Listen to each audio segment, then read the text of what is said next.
Hello and welcome back to day 44 of How to Fix the World in 80 Days, and today we're talking about GMOs. Depending who you ask, GMOs are either the future of the food industry or they're some kind of Frankenstein product that should be completely banned. So that's what I'm trying to figure out.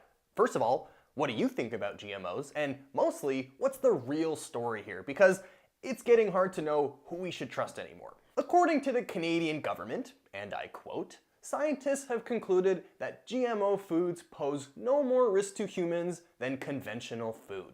I mean, that could not be more clear. But hold on, because 19 European countries have decided to ban growing GMO countries, so that must mean that they're bad, right? 19 countries is better than one.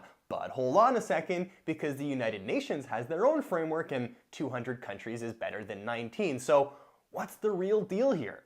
Leaving aside the government for a second, let's just focus on some basic facts. As it stands right now, 37% of the planet's land surface is dedicated to agriculture, but still, 815 million people are starving on any given day. So logically, the answer is, well, let's just grow more food. But maybe it's not so simple. If you look at that same graph, you'll see that the agricultural production of the planet has plateaued. So why has it plateaued? Well, I'm sure there are plenty of reasons, but the most basic reason is that you can't just create more arable land. Land either is or is not good for growing food. Add to that climate change, meat-heavy diets, year-over-year droughts in certain areas, and what you have is a planet that might very well be reaching its maximum capacity for growing more food. This is exactly what GMOs were created for. The whole reason they were developed is to make them bigger, stronger, fatter, with better yields, and more resistance to insects and pesticides. To better understand how GMOs can theoretically help with some of these problems,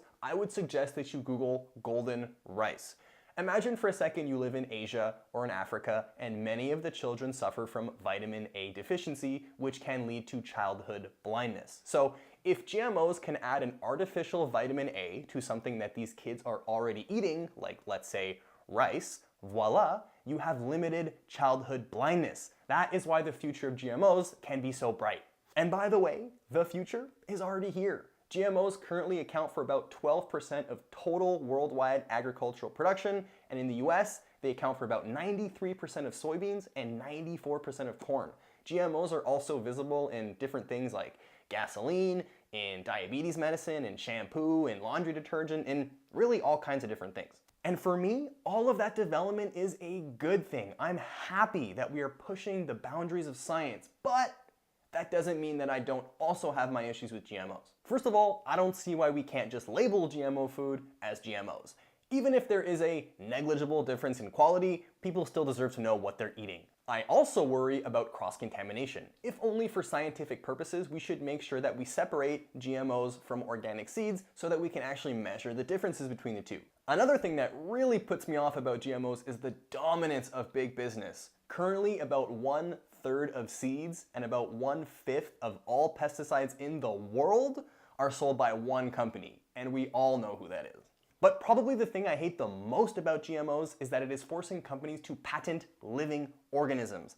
Yes, I understand you invested significant amounts of money into R&D over the years, but ethically, that is a super slippery slope. Despite all of these concerns, because so many people are starving, and because I only see this problem getting worse as our population grows, we owe it to ourselves to, at the very least, study GMOs so that we can understand how they fit into our food cycle. Whether you choose to personally consume GMOs is obviously completely up to you, but before you do go protest or start demanding that they be removed from all the stores that you shop at, I would ask that you do think about all those people starving around the world and remind yourself that they don't get to make a choice, they have to eat what is available to them. So if it is your life's duty to stop the production of GMOs, I would challenge you to find up with a different alternative for feeding all of these people. I'm sure the world is starving to hear what you have to say.